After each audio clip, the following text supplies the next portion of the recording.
Hello guys. Ngayong hapon nanapod ko diri.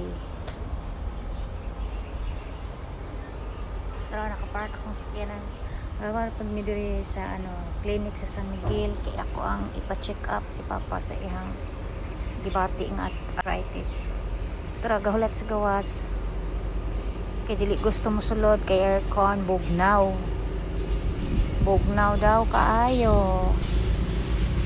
Siya ganahan og bugnaw kay magsakit ang iyang ilong. Sakit ang iyang ilong. So diri lang mi sa gawas hulat kami tawag. Hulat kami sa iyang turn.